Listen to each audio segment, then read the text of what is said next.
Gimana kabar hari ini? Ya. Untuk pertama kalinya dalam acara di Sragen saya melihat bangku hampir penuh. Biasanya saya lihat bangku tidak begitu penuh, tapi puji Tuhan, ini membuat saya tetap semangat. Saya mengucapkan dari depan kembali selamat datang dalam seminar nubuatan kita yaitu Wahyu Nubuatan Menyatakan Pengharapan. Jadi seperti biasa saya mengulangi kembali untuk bagi Bapak Ibu yang belum mendaftar bisa pergi ke bagian pendaftaran di belakang sana, karena kami ada sesuatu yang menarik, yaitu hadiah berupa Alkitab yang akan kami berikan di akhir daripada rangkaian series ini. Dan bagi juga mereka yang telah mengisi daripada setiap pelajaran yang diberikan tiap malamnya. Dan untuk malam hari ini akan ada pelajaran gratis yang akan diberikan. Oleh sebab itu bisa minta di bagian pendaftaran nantinya. Dan apa yang akan datang, judul pembahasan kita pada besok malam adalah Rahasia Kemakmuran dan Keamanan Keuangan. Nah, kalau kita ingin aman keuangan kita berdasarkan apa yang Alkitab katakan, jangan lewatkan besok malam. Dan pada hari Rabu, judul pembahasan kita adalah Mimpi, Penglihatan, dan Nabi Modern. Apa ini tentang mimpi, penglihatan, dan nabi modern? Ingin tahu lebih banyak lagi? Datanglah setiap seminggu daripada terakhir atau pekan terakhir dari acara seminar kita. Dan seperti biasa, saya mengundang Bapak Ibu untuk berdiri. Kita akan menyanyikan lagu tema kita.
Yang baik yang bertata dalam kerajaan surga, terima kasih ya Tuhan, di malam hari ini kami datang kembali ke hadirat-Mu Tuhan, meminta hikmat yang berasal dari surga ketika kami akan membuka firman-Mu, khususnya kitab Wahyu yang akan membahas kejadian-kejadian terakhir menjelang kedatangan Kristus yang kedua kali. Berkati hamba-Mu secara khusus ya Tuhan, sembunyikan hamba-Mu di balik salib Kristus sehingga hanya Kristus dan kebenaran saja yang terlihat, sehingga ketika kami pulang kami mendapatkan berkat yang berasal daripada surga.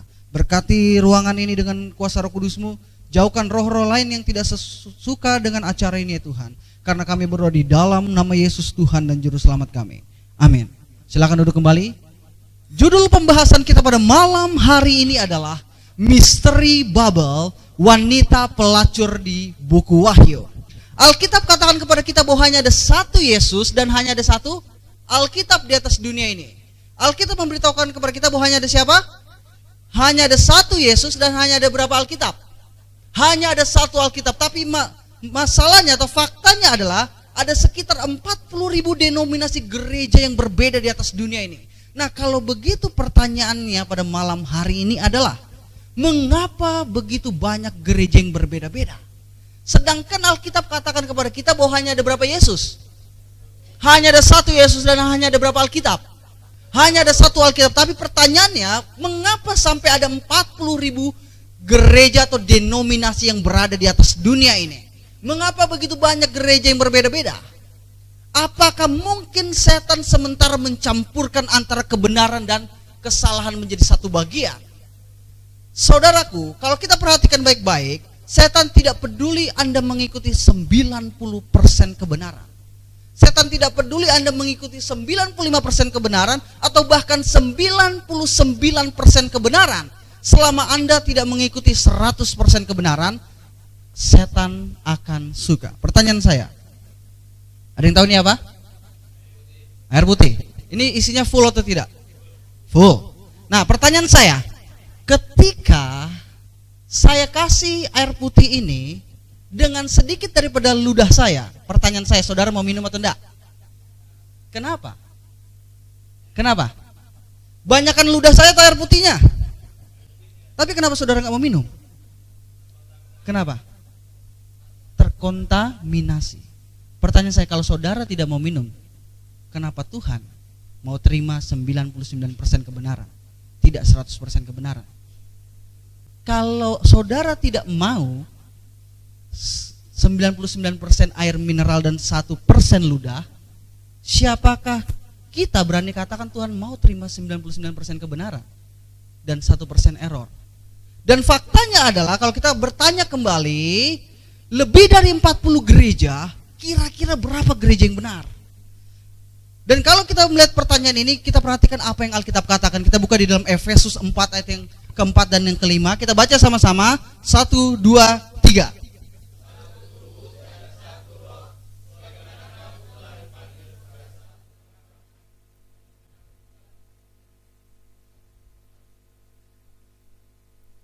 Perhatikan baik-baik apa yang Efesus 4 ayat 4 dan 5 katakan. Satu tubuh dan satu roh. Pertanyaan saya, berapa tubuh? Berapa? Berapa tubuh? Satu. Alkitab katakan kepada kita bahwa hanya ada satu tubuh. Dan perhatikan apa yang Kolose 1 ayat 18 katakan. Dikatakan bahwa Kolose 1 ayat 18 katakan, ialah kepala tubuh, atau Yesus adalah kepala tubuh, dan yaitu adalah jemaat. Perhatikan, ia atau Yesus adalah kepala tubuh, yaitu jemaat. Pertanyaan saya, kalau Yesus kepalanya, tubuhnya siapa? Siapa? Jemaat. Perhatikan, Alkitab katakan kepada kita dalam Efesus 4 ayat 4 dan 5 bahwa hanya ada satu apa? Satu tubuh, dan kepalanya adalah siapa? Yesus. Alkitab katakan kepada kita bahwa hanya ada berapa tubuh? Satu. Dan Alkitab katakan kepada kita bahwa tubuh melambangkan jemaat. Jadi dengan kata lain, berdasarkan Alkitab, hanya ada berapa gereja di atas dunia ini? Hanya ada berapa? Hanya ada satu. Hanya ada satu gereja. Nah, kalau begitu pertanyaan kita pada malam hari ini adalah, bagaimana saya dapat menemukan satu-satunya gereja yang benar? Saya nggak bilang dua gereja yang benar. Saya katakan satu-satunya gereja yang benar. Kenapa? Karena Efesus 4 ayat 4 dan 5 katakan apa? Hanya ada satu tubuh. Nah, kalau hanya ada satu kepala dan tubuhnya banyak, ini monster atau manusia? Hah? Monster. Kepalanya satu, tubuhnya banyak, ya atau enggak? Ini adalah monster. Tapi Alkitab katakan bahwa hanya ada satu kepala, yaitu Yesus, dan hanya ada satu tubuh, yaitu jemaat.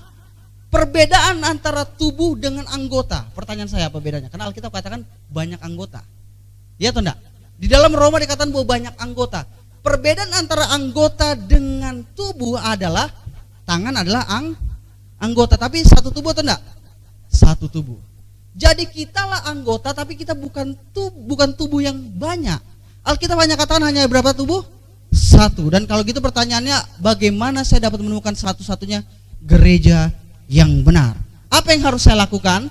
Yang saya harus lakukan adalah saya harus melihat apa yang Alkitab katakan. Benar atau tidak? Untuk mencari satu-satunya gereja yang benar di atas dunia ini, saya harus melihat apa yang Alkitab katakan. Dan kalau kita perhatikan di dalam Wahyu, ada dua wanita. Wanita pertama di dalam Wahyu pasal yang ke-12, ini adalah wanita murni yang telah kita pelajari pada Sabtu malam. Dan satu lagi adalah di dalam Wahyu pasal 17 yang disebut sebagai pelacur atau disebut sebagai wanita yang murtad. Karena kita tahu bahwa wanita melambangkan apa? Gereja. Wanita melambangkan gereja. Dengan kata lain, bahwa kenapa dia disebut sebagai wanita yang murtad atau wanita pelacur? Karena gereja atau wanita atau jemaat telah berbuat cabul, atau dengan kata lain dia telah selingkuh dari siapa? Dari suaminya, itu siapa? Yesus.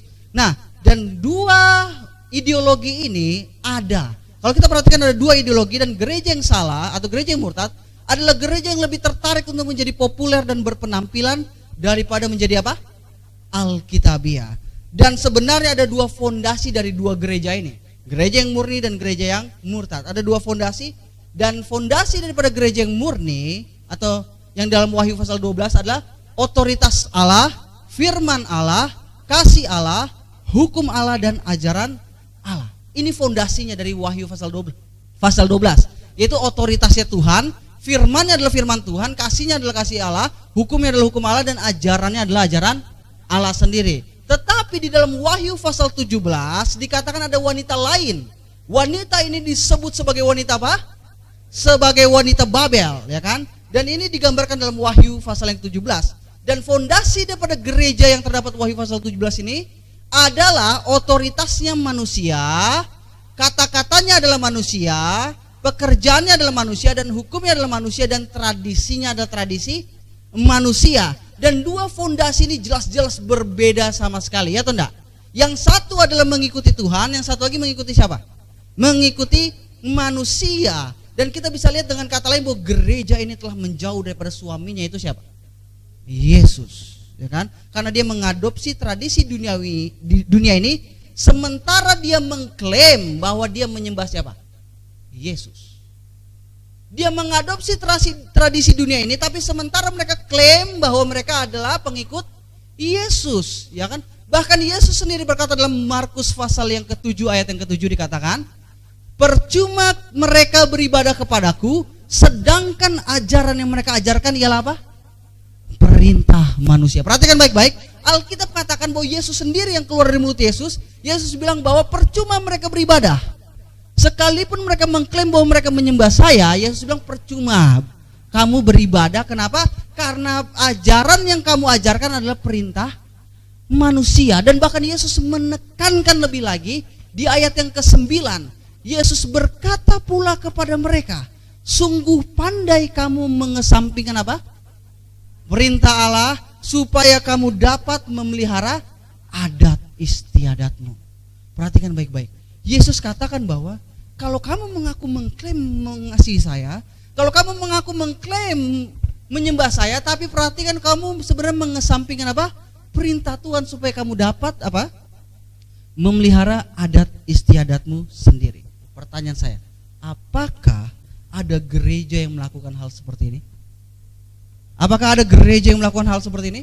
Ada.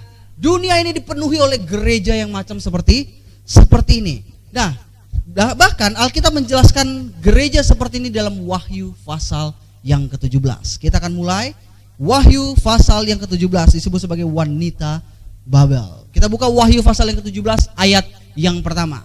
Firman Tuhan katakan, kita baca sama-sama, 1, 2, 3.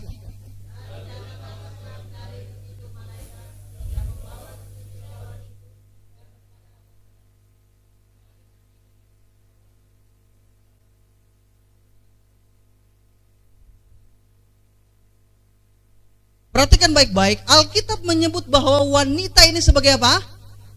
Sebagai apa? Pelacur besar. Alkitab katakan, mari ke sini aku akan menunjukkan kepadamu putusan atas pelacur besar yang duduk di tempat yang banyak airnya. Wanita ini Alkitab menggambarkannya sebagai apa?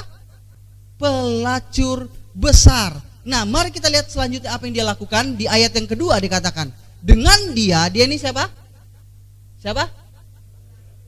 Siapa itu pelacurnya? Itu perempuan ini. Dengan dia raja-raja di bumi telah berbuat apa? Cabul, dan penghuni-penghuni bumi telah mabuk oleh anggur percabulannya. Perhatikan baik-baik. Dengan dia atau oleh karena perempuan ini, siapa yang berbuat cabul? Raja-raja di bumi. Pertanyaan saya, raja ini kekuasaan negara atau agama? Negara, artinya dia mencoba untuk memaksa apa? Antara gereja dan negara, dan akhirnya adalah penghuni-penghuni bumi ini akhirnya apa? Mabuk oleh anggur percabulannya, dikatakan. Dan selanjutnya dikatakan di ayat yang ketiga, dalam roh aku dibawa ke padang gurun, dan aku melihat seorang perempuan duduk di atas seekor binatang yang merah ungu, yang penuh tertulis dengan nama-nama hujat. Binatang itu mempunyai 7 kepala dan 10 tanduk.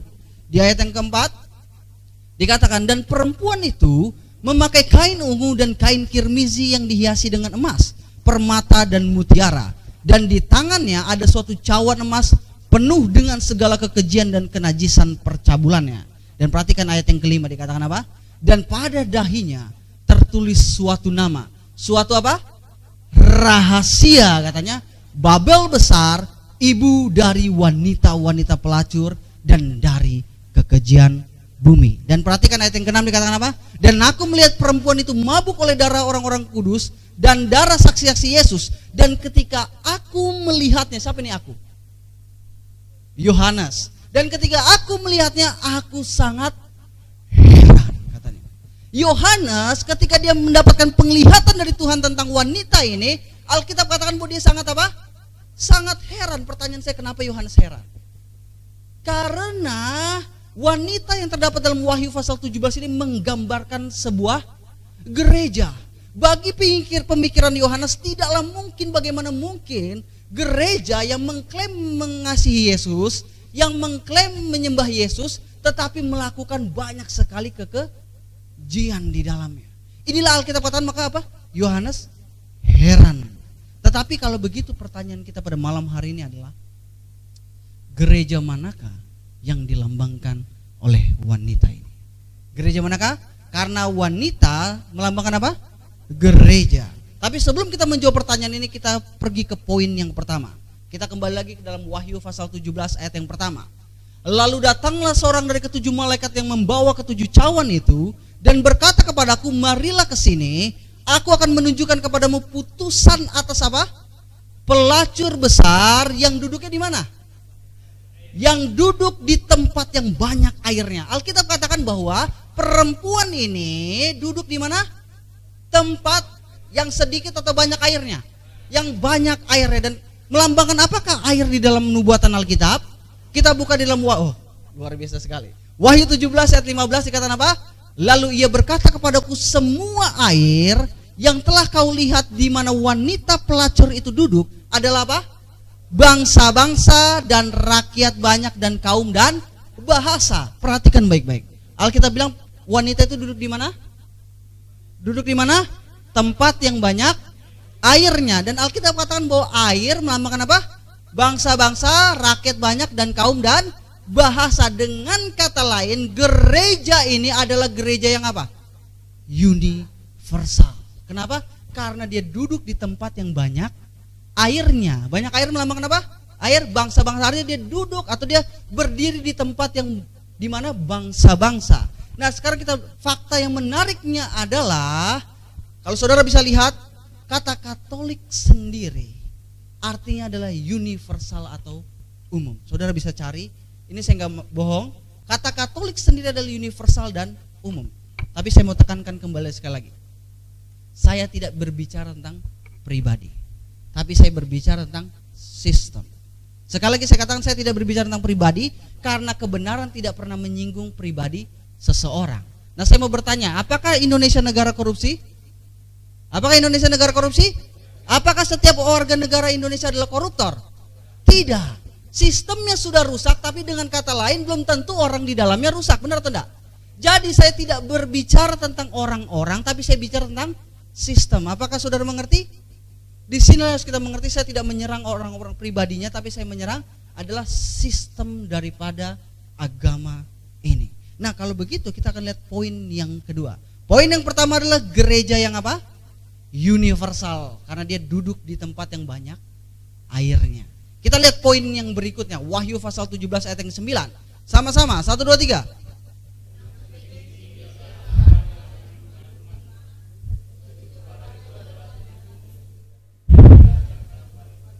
Oke, perhatikan baik-baik. Sudah dikasih tahu sama malaikat bahwa yang penting di sini adalah akal yang mengandung hikmat. Ketujuh kepala itu adalah apa? 7 gunung yang di atasnya perempuan itu apa? Duduk. Alkitab katakan bahwa 7 gunung di mana perempuan itu duduk. Nah, kalau kita perhatikan baik-baik di dalam terjemahan NIV, ketujuh kepala itu adalah 7 bukit yang di atasnya perempuan itu duduk.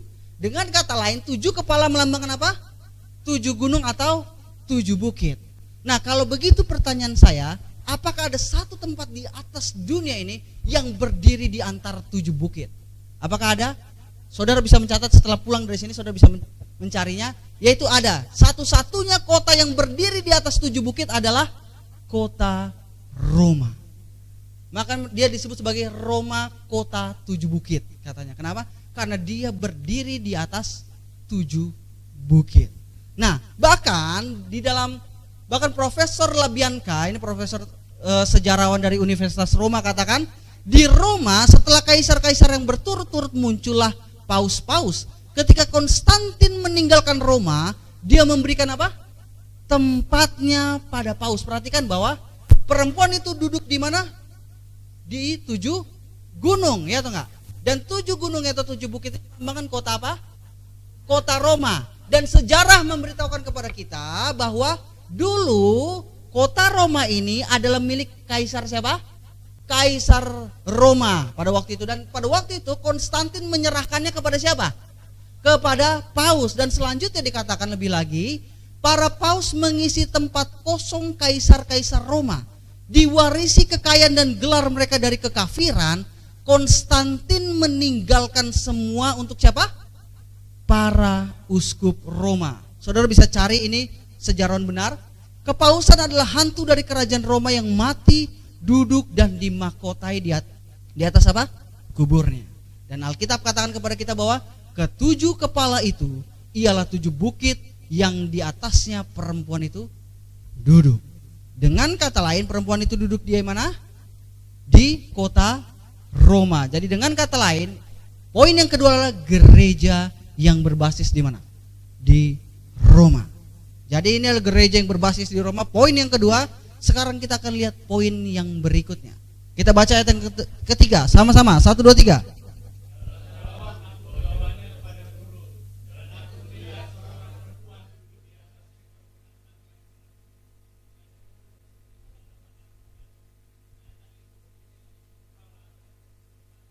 Oke, perhatikan baik-baik. Alkitab katakan bahwa dalam roh aku dibawa ke padang gurun dan aku melihat seorang perempuan duduk di mana? Duduk di mana? Di atas seekor binatang. Perhatikan, sekarang perempuan itu duduk di mana? Di atas seekor binatang. Pertanyaan saya, binatang melambangkan apa? Kita buka kembali lagi Daniel 7 ayat 23 katakan, binatang yang keempat itu ialah kerajaan yang keempat. Dengan kata lain, binatang adalah kerajaan. Sekarang kita lihat. Wanita atau gereja, Alkitab katakan dia apa? Duduk, ya atau enggak? Alkitab katakan apa? Tadi wanita ini duduk di mana? Di atas binatang. Binatang ini melambangkan apa? Kerajaan. Perhatikan baik-baik. Wanita melambangkan apa? Gereja. Gereja ini duduk di mana? Di atas kerajaan. Dengan kata lain, gereja ini apa? Adalah gereja dan negara yang bersatu. Karena dia duduk di atas binatang. Jadi poin yang ketiga adalah persatuan antara gereja dan negara. Ini poin yang ketiga. Sekarang kita lihat poin yang berikutnya. Kita akan lihat poin yang berikutnya. Wahyu 17 ayat yang ke-6. Dan aku melihat perempuan itu mabuk oleh darah orang-orang kudus dan darah apa? Saksi-saksi Yesus. Perhatikan, perempuan ini mabuk oleh apa? Darah orang-orang kudus dan darah saksi-saksi Yesus. Jadi akhir daripada penyatuan antara gereja dan negara adalah tidak adanya toleransi beragama. Benar atau enggak? Ketika satu agama itu adalah agama terbesar di negara tersebut, akan sulit untuk toleransi agama. Benar atau enggak? Dan ini dengan kata lain maka akan adanya penganiayaan. Jadi penganiayaan akan masuk ke dalam gereja ini pada akhirnya. Dan jadi poin yang keempat adalah gereja yang menganiaya. Kenapa? Karena Alkitab katakan bahwa dia mabuk oleh apa? Darah orang-orang kudus dan darah saksi Yesus. Dan bahkan gereja Roma sendiri mengklaim telah membunuh sekitar 50 juta jiwa pada era kegelapan. Ini yang diklaim oleh mereka. Tetapi saya percaya lebih daripada 50 juta yang mati pada waktu itu. Dan bahkan sejarawan katakan demikian. Pada abad ke-13 Masehi telah ditetapkan yang paling mengerikan dari semua mesin dari kepausan, yang disebut inkuisisi. Jadi pada waktu itu ada sebuah mesin namanya inkuisisi. Dalam dewan rahasia mereka, setan dan malaikatnya menguasai pikiran orang-orang jahat, sementara tidak terlihat di tengah-tengah berdiri seorang malaikat Allah menulis sejarah perbuatan yang terlalu mengerikan untuk muncul di mata manusia. Babel besar itu mabuk dengan darah orang-orang kudus. Jutaan martir yang tubuhnya hancur berseru kepada Allah untuk membalas dendam atas kekuatan yang murtad itu. Jadi pada waktu itu jutaan martir apa? Mati karena inkuisisi ini. Kalau saudara mau tahu cerita tentang inkuisisi ini, saudara bisa beli namanya satu buku yang ditulis sekitar tahun 1500-an, namanya Fox of Martyr. Ini ditulis oleh John Fox. Dia menulis bagaimana mengerikannya tentang inkuisisi yang dilakukan oleh Roma di abad pertengahan. Dan kalau saudara punya laptop, saudara bisa download di internet buku ini karena diberikan gratis di internet. Dan pada tahun 2000, bahkan Paus sendiri pada waktu itu mengakui tentang dosa ini. Ini tertulis di ABC News tanggal 13 Maret tahun 2000. Dia katakan demikian, waktu itu Pausnya masih Yohanes Paulus yang kedua. Dia katakan, tidak pernah sebelumnya seorang paus secara publik memohon ampun pada Tuhan atas horor yang dilakukan oleh kelompok Katolik berabad-abad lalu atas nama gereja. Jadi Katolik sendiri atau paus sendiri mengklaim atau memohon ampun atas apa yang telah mereka lakukan di abad-abad lalu. Jutaan martir telah mati dan dia memohon ampun. Dan inilah yang mungkin saudara tunggu. Ya, kemarin dijanjikan ini. Jadi pada waktu kunjungan dari Pope Benedictus yang ke-16 ini ke Amerika, dia menggunakan sebuah sepatu berwarna apa? Berwarna merah. Mungkin orang bertanya kenapa sampai sepatu pun dibahas, ya kan? Kita akan lihat. Jadi sepatu berwarna merah ini, dan di dalam artikel itu ketika dia datang ke Amerika dikatakan tampaknya setiap artikel pakaian yang dipakai oleh paus memiliki makna dan sejarah. Jadi pada waktu itu ada yang bertanya kenapa warna sepatu paus ini warnanya merah. Dan kemudian dikatakan Lawrence Cunningham, profesor teologi di Universitas Notre Dame atau yang dianggap sebagai tuan atau kepala dari orang-orang Katolik biasa, menawarkan pengetahuan-pengetahuan lebih mengapa paus mendukung warna itu dalam percakapannya dengan Michelle Norris. Jadi kenapa paus pakai warna ini, kata dia. Jadi si Notre Dame ini yang adalah tuan atau kepala orang-orang Katolik biasa, dia berkata kenapa paus ini pakai warna ini. Selanjutnya dikatakan bahwa warna merah mengingatkan apa? Darah martir atau penumpahan darah. Itulah sebabnya dia pakai warna merah, dan Alkitab katakan kepada kita apa? Dan aku melihat perempuan itu mabuk oleh apa? Darah orang-orang kudus dan darah saksi-saksi Yesus. Jadi dengan kata lain, ini poin yang keempat adalah gereja yang apa? Menganiaya. Sekarang kita lihat poin yang berikutnya. Poin yang kelima. Kita baca sama-sama Wahyu 17 ayat 4, 1 2 3. Oke, perhatikan, Alkitab katakan dan perempuan itu memakai kain apa? Kain ungu dan kain apa? Kirmisi. Pertanyaan saya, kirmisi ini warna apa? Warna apa kirmisi? Warna apa? Ingat Alkitab bilang apa? Sekalipun dosamu merah seperti kirmisi. Jadi warna kirmisi ini warna apa? Oh, merah. Jadi perempuan ini menggunakan kain ungu dan kain apa? Merah. Perhatikan baik-baik. Warna apa ini? Warna apa? Ini? Jadi lihat ini satu kumpulannya ungu dan merah. Jadi ungu dan merah adalah warna resmi daripada gereja Katolik. Jadi petunjuk yang kelima adalah warna resminya adalah ungu dan kirmisi atau merah. Apa saya buat-buat seperti ini? Memang seperti ini, benar. Ini yang Alkitab katakan. Jadi kita lihat sekarang poin yang berikutnya. Dan perempuan itu dihiasi dengan apa? Emas, permata, dan mutiara. Perhatikan bahwa perempuan itu dihiasi oleh apa? Emas, terus kemudian permata dan mutiara. Jadi petunjuk yang keenam adalah dihiasi dengan apa? Permata. Perhatikan baik-baik, kekayaan daripada Roma tidak terhitung banyaknya.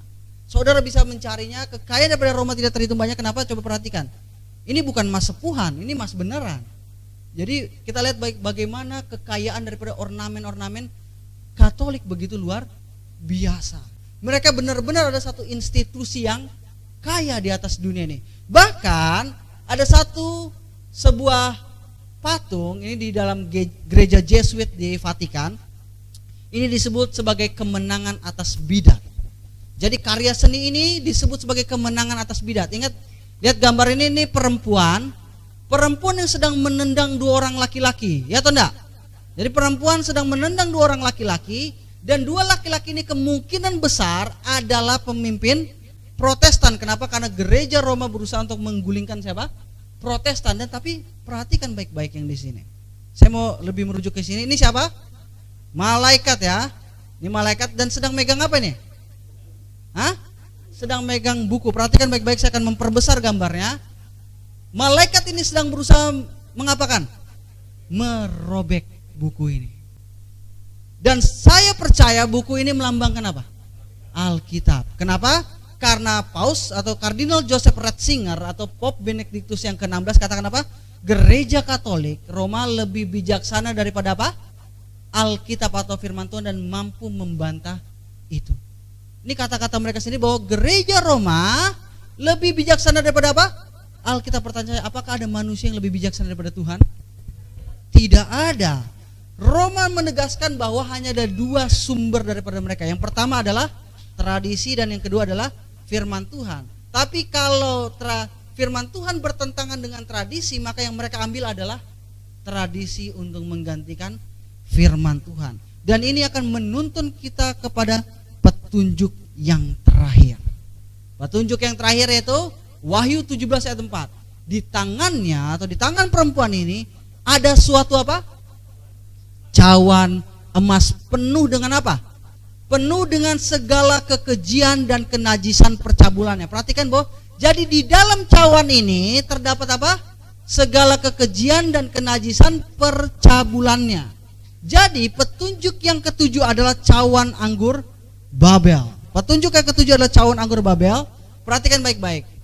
Di sini ada cawan, ini cawan yang sebenarnya mereka. Ya, kalau perhatikan baik-baik, saya akan perbesar. Nah, seperti ini cawannya. Dan yang menariknya adalah kalau kita perhatikan ini adalah koin daripada koin di Vatikan. Perhatikan baik-baik, ini gambar siapa? Ini perempuan atau laki-laki? Dia pegang cawan atau enggak? Dia pegang cawan. Terus di atas cawan ini ada apa?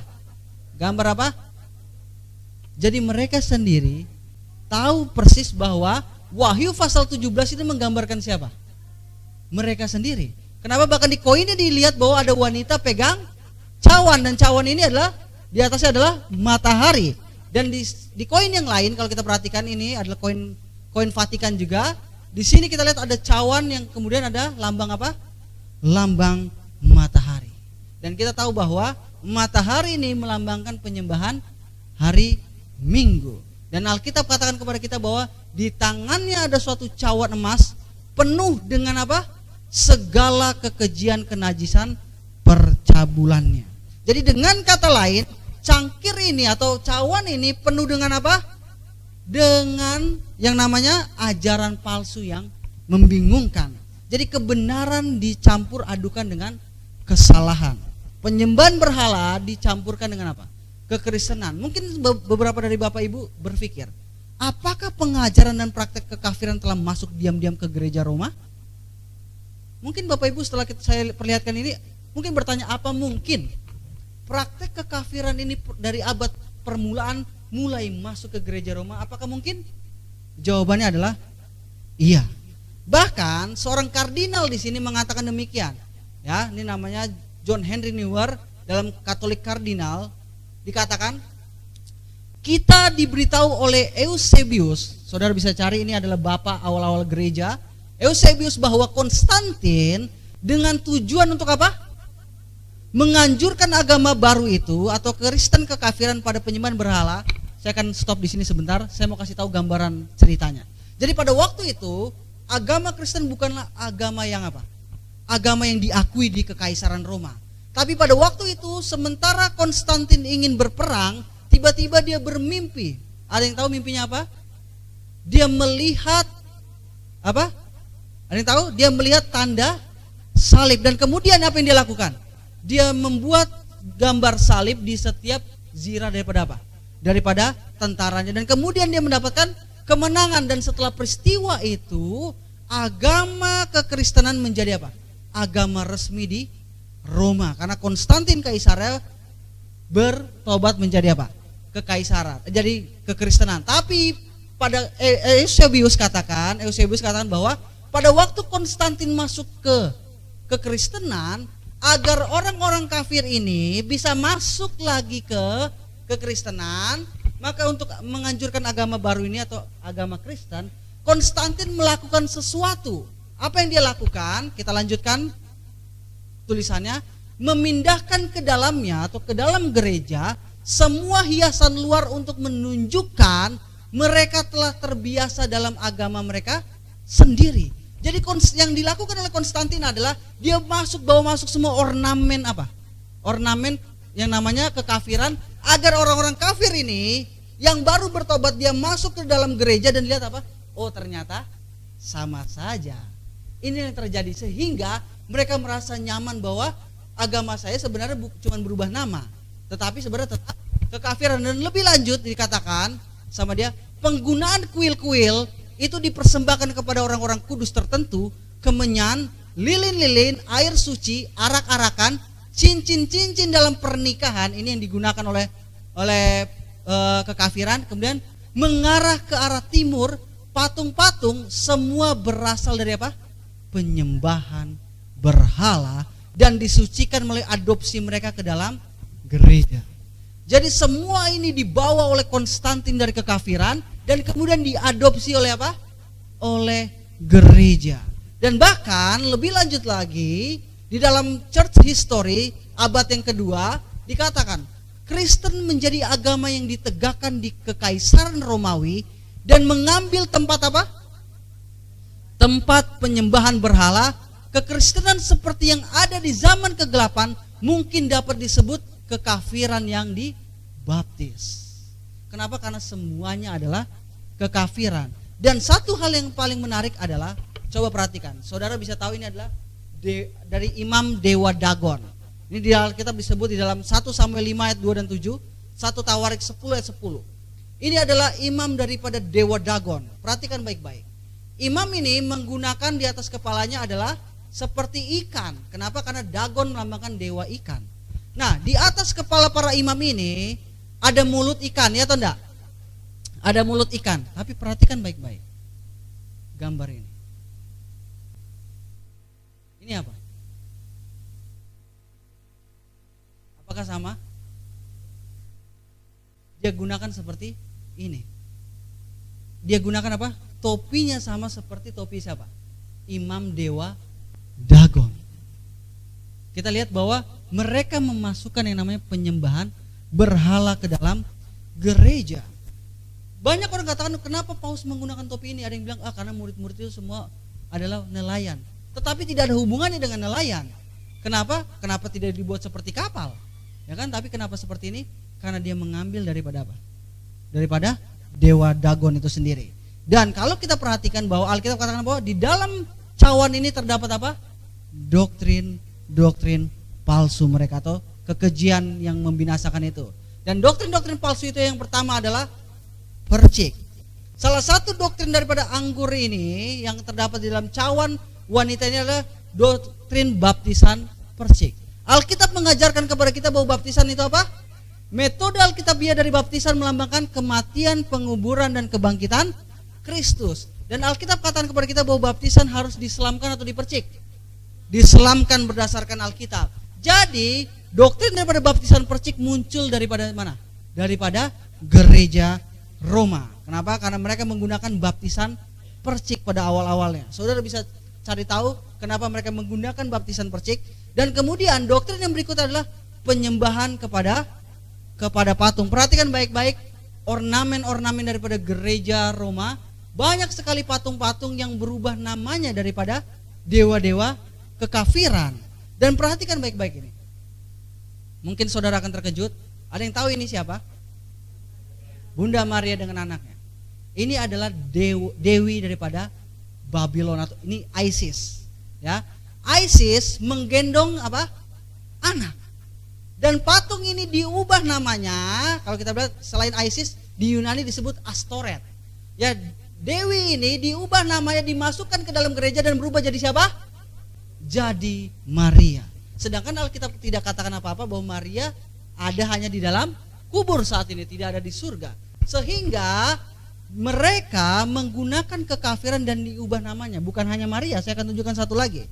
Ini adalah patung daripada Jupiter. Kenapa? Karena kita bisa lihat ini adalah roda daripada apa?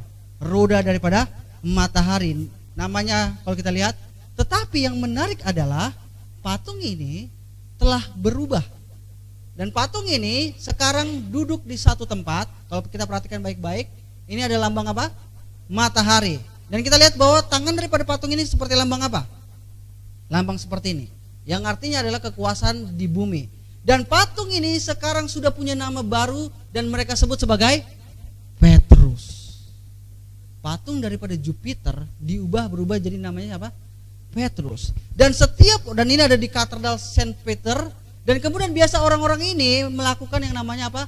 Mencium kaki daripada siapa?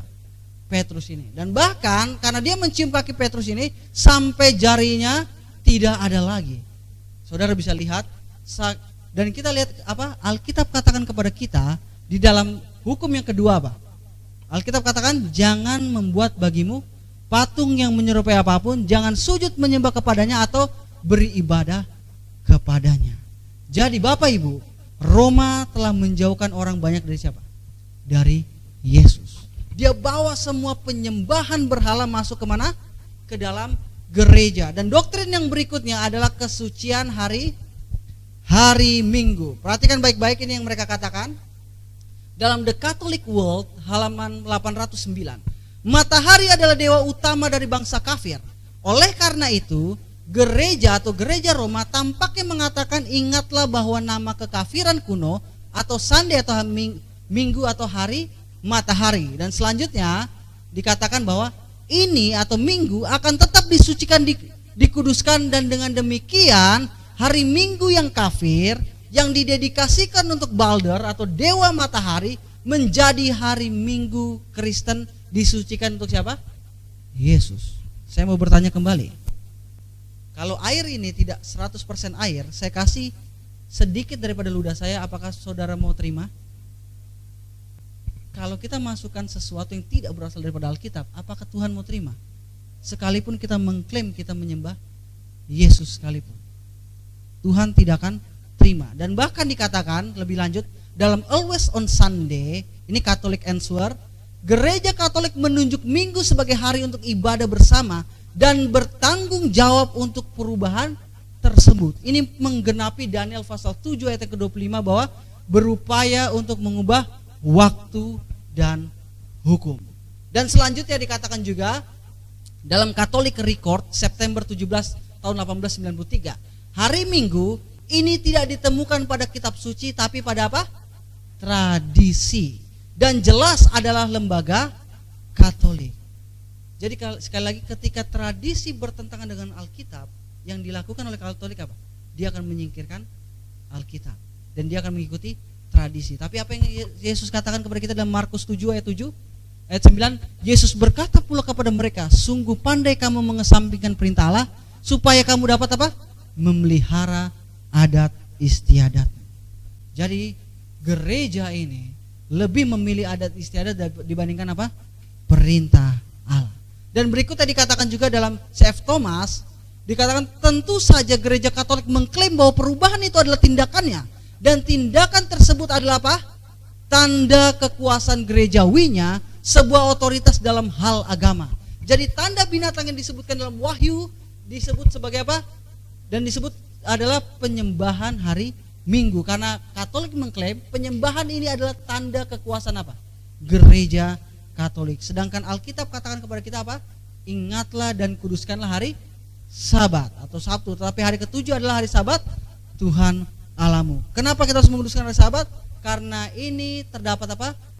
Ini adalah meterai Tuhan yang terdapat nama Tuhan, jabatannya dan wilayah kekuasaannya. Dan kita tahu juga bahwa hari Sabat atau hari Sabtu adalah sebuah tanda peringatan penciptaan yang mengingatkan kita bahwa kita bukan berasal dari mana? Dari kelak, tapi dari Tuhan. Jadi doktrin palsu yang ada dalam cawan ini adalah kesucian hari. Tapi perhatikan baik-baik gambar ini. Ini gambar wanita. Di atas kaki, di bawah kaki wanita ini apa? Gambar apa? Ada yang tahu? Ini bumi. Tetapi yang menarik adalah wanita ini sedang memeluk sesuatu. Ya kan? Ini ada di Katolik. Ini ada di Katolik. Wanita ini memeluk apa? Sesuatu. Perlambangan wanita ini sedang menduduki bumi, artinya dia mempunyai kuasa atas dunia ini. Tetapi dia sedang memeluk erat-erat sesuatu. Saya akan perbesar gambarnya. Dia memeluk apa? Matahari. Ini yang terjadi. Dan bahkan ada yang tahu ini apa? Ada yang tahu ini apa? Basilika Saint Peter, ya kan? Ini ada Basilika Saint Peter. Saya akan kasih tahu gambar dari atas Basilika Saint Peter ini. Seperti ini gambar Basilika Saint Peter. Ada yang tahu kenapa gambar seperti ini? Saya akan tunjukkan penyembahan berhala. Ini adalah roda matahari yang biasanya dilakukan oleh penyembahan berhala. Perhatikan baik-baik gambarnya sama atau enggak? Garis seperti ini, garis seperti ini. Garis seperti ini, garis seperti ini. Garis seperti ini, garis seperti ini, dan garis seperti ini, garis seperti ini. Dan ada apa di sini? Ada pusatnya, dan di sini adalah obelisk daripada Mesir sendiri. Kita lihat banyak sekali kekafiran yang dibawa masuk kemana? Ke dalam gereja. Dan inilah melambangkan penyembahan hari Minggu. Dan doktrin berikutnya adalah keabadian jiwa. Doktrin palsu berikutnya yang dibawakan oleh gereja Roma adalah keabadian jiwa. Watchman pada bulan April tahun 1940 katakan, doktrin kekafiran dari keabadian jiwa manusia merayap ke pintu belakang gereja di abad-abad awal. Sedangkan Alkitab katakan kepada kita dalam Yeskiel 18 apa? Jiwa yang berdosa itu akan mati. Alkitab tidak pernah mengatakan kepada kita bahwa orang yang mati akan dibakar, orang yang berbuat jahat akan dibakar selama-lamanya. Tapi Alkitab katakan apa? Jiwa yang berdosa itu akan mati. Bahkan Alkitab katakan kepada kita, karena orang-orang hidup tahu bahwa mereka akan mati, tetapi orang-orang mati tidak tahu apa-apa. Dan kita pahami bahwa Alkitab mengajarkan kepada kita orang mati seperti apa? Tertidur. Orang mati berada di mana? Dikubur. Orang mati tidak tahu apa-apa, dan orang mati tidak kembali ke rumahnya. Dan pengajaran-pengajaran yang diterima saat ini berasal daripada apa?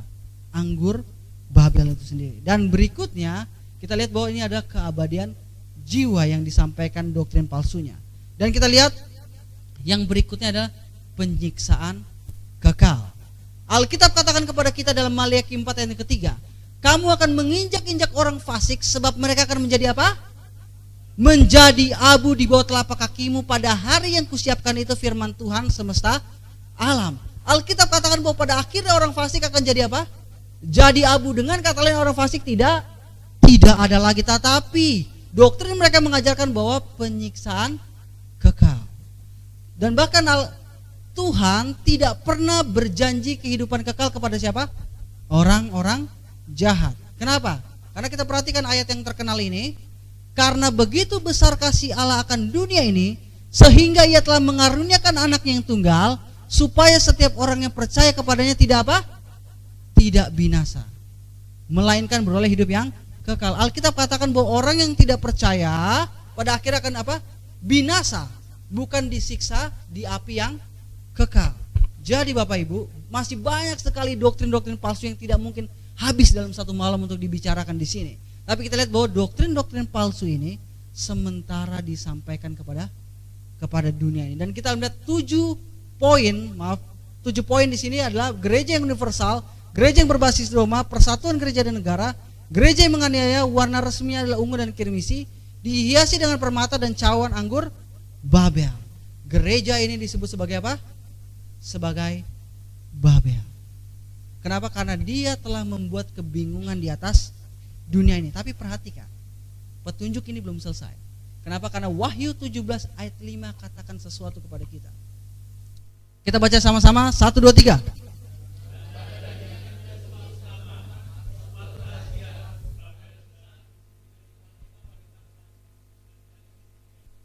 Perhatikan baik-baik apa yang Alkitab bilang. Alkitab katakan bahwa pada dahi wanita ini tertulis suatu apa? Suatu nama, suatu rahasia, yaitu apa? Babel besar, ibu dari wanita-wanita apa? Pelacur dan dari kekejian bumi. Perhatikan baik-baik bahwa wanita ini disebut sebagai apa? Sebagai apa? Sebagai ibu. dari wanita pelacur. Pertanyaan saya, apakah ada orang yang gak punya anak disebut ibu? Kalau dia gak menikah dan dia tidak punya anak, apakah saya bisa sebut dia ibu? Contoh di sini Alju, ibu Alju, bisa gak saya bilang ibu Alju? Dia belum menikah dan dia belum punya anak, artinya saya belum bisa bilang dia ibu. Nah, kalau Alkitab katakan bahwa wanita ini adalah ibu, artinya apa? Wanita ini punya anak atau enggak? Wanita ini punya anak, tapi pertanyaan saya adalah, dia disebut ibu, kalau dia ibu, pastilah dia punya anak. Nah, kalau begitu pertanyaan saya pada malam hari ini, siapa anaknya? Ya atau enggak? Siapa anak wanita pelacur ini? Siapa anak daripada gereja yang murtad ini yang digambarkan sebagai wanita pelacur dalam buku Wahyu? Kita akan lihat siapa anaknya. Ini dikatakan dalam The Fate of Million, halaman 476. Tapi Sabtu bukan minggu yang ditetapkan dalam Alkitab. Tidakkah aneh, kata dia, bahwa non-Katolik yang mengaku mengambil agama mereka langsung dari Alkitab dan bukan dari gereja menjalankan apa? Hari Minggu bukan Sabtu. Lanjut lagi dikatakan, ya tentu saja tidak konsisten katanya. Tetapi perubahan ini dibuat sekitar 15 abad sebelum Protestan lahir. Dan pada saat itu kebiasaan itu diikuti secara universal. Perhatikan kata-kata berikutnya. Mereka atau non-Katolik terus melanjutkan kebiasaan mereka meskipun bersandar pada otoritas gereja Katolik dan bukan pada apa? Pada teks eksplisit dalam Alkitab. Perhatikan, sisa kepatuhan atau kepatuhan hari Minggu yang lagi disebutkan dalam paragraf ini sebagai pengingat dari apa? Dari gereja ibu, dari mana sekte non-Katolik memisahkan diri seperti anak, lari dari mana? Dari rumah tapi masih menyimpan gambar ibunya atau seikat rambut ibunya di sakunya. Jadi Bapak Ibu, Alkitab katakan bahwa wanita ini disebut sebagai apa? Sebagai ibu. Dan ibu pastilah dia punya apa? Punya anak. Dan di sini dikatakan bahwa sangat aneh dan sangat tidak konsisten. Kenapa? Karena orang yang katakan dia adalah non-Katolik tapi dia masih membawa apa? Dia masih membawa penyembahan hari Minggu yang adalah pengingat daripada apa? Gereja ibu. Dengan kata lain, anak-anak perempuan daripada gereja ini adalah gereja yang keluar dari gereja ibu atau Roma, tapi masih mempertahankan doktrin-doktrin palsu, atau gereja yang bangun baru-baru ini tapi masih mengikuti doktrin palsu yang sama dari gereja ibu. Saya mau bertanya pada kita dengan jujur pada malam hari, apakah sementara gereja kita masih melakukan doktrin-doktrin ini? Alkitab katakan itu adalah anak daripada apa? Perempuan ini. Dan Tuhan melihat perempuan ini dan anaknya sebagai apa? Keluarga dari para pelacur. Mungkin keras sekali, tapi Alkitab yang katakan. Alkitab katakan demikian. Dan kita bisa lihat Wahyu 18 ayat 23. Dengan kasih yang luar biasa Tuhan memberikan sebuah amaran, dan ia berseru dengan suara yang kuat katanya, sudah rubuh Babel, kota besar itu, dan ia telah menjadi tempat kediaman roh-roh jahat dan tempat bersembunyi semua roh najis dan tempat bersembunyi segala burung yang najis dan yang dibenci. Perhatikan ayat berikutnya. Dan kemudian dikatakan, karena semua bangsa telah minum dari anggur hawa nafsu cabulnya, dan raja-raja di bumi telah berbuat cabul dengan dia, dan pedagang-pedagang di bumi telah menjadi kaya oleh kelimpahan hawa nafsunya.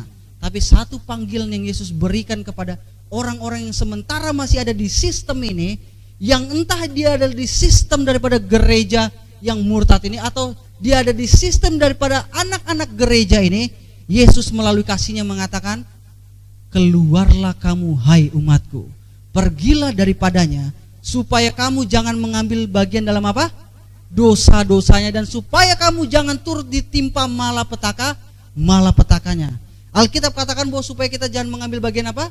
Dalam dosa-dosanya. Dan Alkitab katakan kepada kita bahwa dalam 1 Yohanes 3 tempat, dosa ialah pelanggaran hukum Allah. Jadi Bapak Ibu, gereja ibu ini telah membawa orang-orang jauh daripada siapa? Jauh daripada Yesus. Gereja ini telah membawa orang-orang jauh daripada Yesus, Dan Yesus memberikan amaran kepada kita.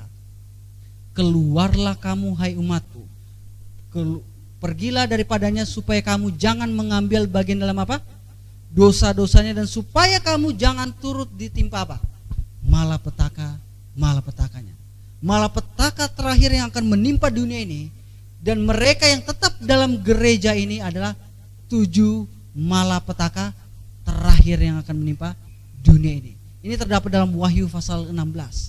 Itu hujan es seberat 100 pon, dan selanjutnya ini akan menimpa mereka yang masih berada di sistem daripada ini.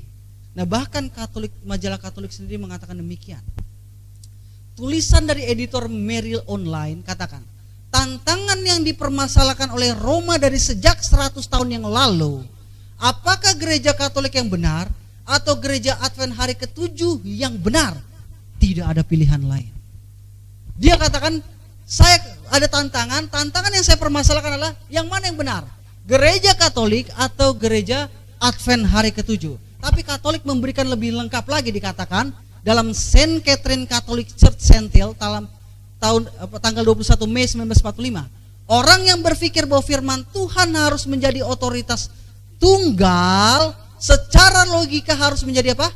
Penganut gereja Advent hari ke-7 dan menyucikan hari Sabtu. Roma katakan, gereja Katolik katakan tidak ada denominasi yang lain, hanya ada 2. Kalau enggak Roma, itu adalah gereja Advent. Tapi dia mau kasih lagi penekanan. Kalau kamu mau ikut tradisi manusia, ikut Roma. Tapi kalau kamu mau ikut Alkitab sebagai dasar daripada iman kita, dia disuruh pergi kemana? Gereja Masehi hari ke-7. Dan Alkitab sekali lagi memberitahukan kepada kita, keluarlah kamu hai umatku, pergilah daripadanya supaya kamu jangan mengambil bagian dalam dosa-dosanya, dan supaya kamu jangan turut ditimpa malapetakanya. Dan hari Sabtu kita telah mempelajari bahwa gereja yang benar melambangkan adalah gereja Advent hari ke-7. Dia menggenapi 8 karakteristik daripada gereja yang benar. Tuhan mempunyai gereja yang benar di atas dunia ini.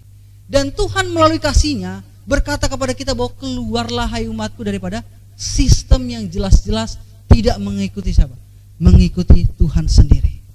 Jadi Alkitab katakan kepada kita, pada hari ini jika kamu mendengar suaranya, janganlah kerasan hatimu. Alkitab memberitahukan kepada kita bahwa Tuhan sementara memanggil umat-umatnya. Tuhan punya umat-umat yang setia kepada Dia. Tetapi mungkin kita telah mempelajari semua kebenaran Tuhan selama seri daripada seminar ini. Dan pada hari ini kita telah melihat bahwa ada 2 gereja. Gereja yang benar dan gereja yang salah. Dan Alkitab katakan kepada kita bahwa dan kamu akan mengetahui kebenaran, dan kebenaran itu akan memerdekakan kamu. Jikalau kita rindu dimerdekakan oleh kebenaran, Alkitab katakan bahwa kita harus memilih kebenaran.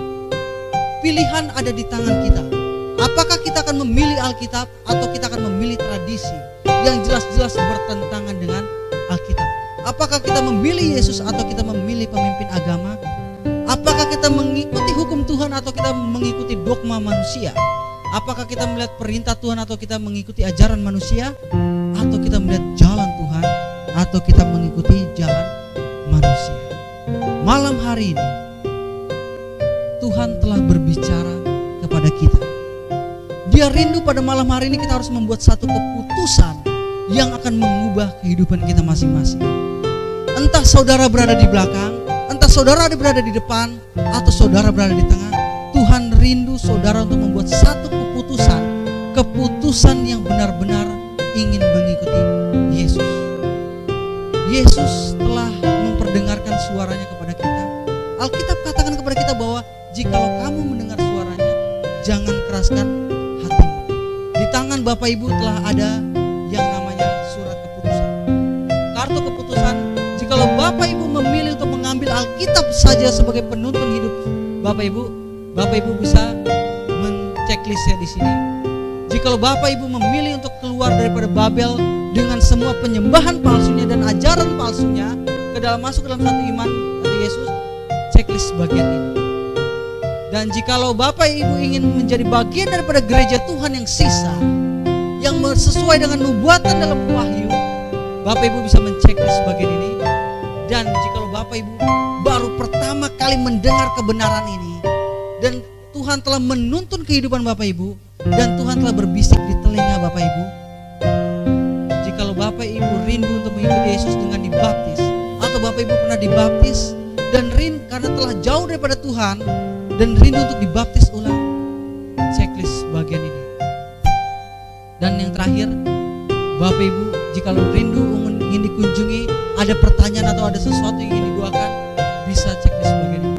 Malam hari ini Tuhan rindu agar kita mengambil sebuah keputusan yang akan mengubah kehidupan kita.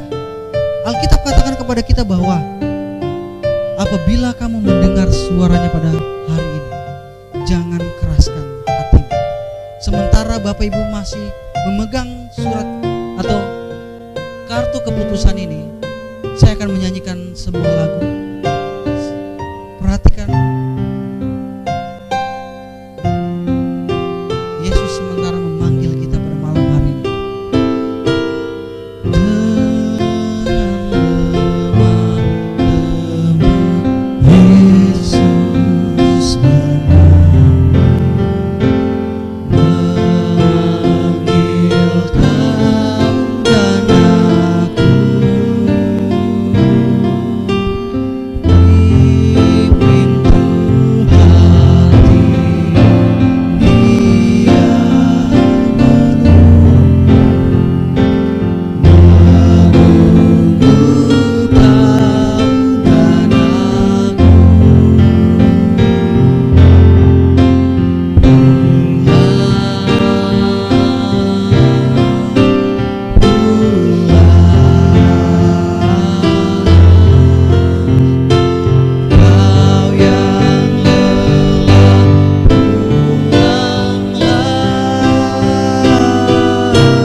ada Bapak Ibu yang masih bergumul, malam hari ini Yesus masih sementara memanggil Bapak Ibu untuk mengambil satu keputusan yang tidak dapat berubah lagi. Saya berdoa jika masih ada Bapak Ibu yang sementara masih bergumul menyesal dan masih ragu untuk mengambil satu keputusan, saya berdoa kiranya Tuhan tidak akan membiarkan Bapak Ibu untuk tidur pada malam hari ini sebelum Bapak Ibu mengambil satu keputusan. Dan saya mengundang Bapak Ibu untuk berdiri dan kita akan menyanyikan ayat yang terakhir.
Tuhan yang baik yang bertata dalam kerajaan surga, terima kasih ya Tuhan, Engkau telah memberikan sebuah penjelasan yang luar biasa melalui firman-Mu bahwa Engkau mempunyai gereja yang benar di atas dunia ini, dan Engkau rindu memanggil keluar orang-orang yang masih berada di sistem daripada gereja yang salah. Tuhan yang baik, kami telah membuat satu keputusan ya Tuhan, jika Engkau melihatnya daripada surga, dan biarlah jikalau masih ada di antara kami yang pada malam hari ini masih bingung untuk membuat keputusan mengikuti Engkau ya Tuhan, kiranya pada malam hari ini Engkau tidak membiarkan kami untuk tidur nyenyak sebelum kami mengambil keputusan untuk mengikuti Engkau ya Tuhan. Kiranya Roh Kudus-Mu selalu mengingatkan kami Tuhan akan apa yang telah kami pelajari, dan biarlah Roh Kudus-Mu selalu bergumul dengan kami Tuhan, sampai pada akhirnya kami mengambil tindakan untuk mengikuti Engkau. Berkati setiap orang yang telah mengambil keputusannya Tuhan, biarlah Engkau menjagai mereka, karena kami tahu bahwa setan tidak akan tinggal diam dengan keputusan tersebut. Berkati ketika kami pulang, dan biarlah Engkau selalu bersama-sama dengan kami, karena kami berdoa di dalam nama Yesus Tuhan dan Juru Selamat kami. Amin.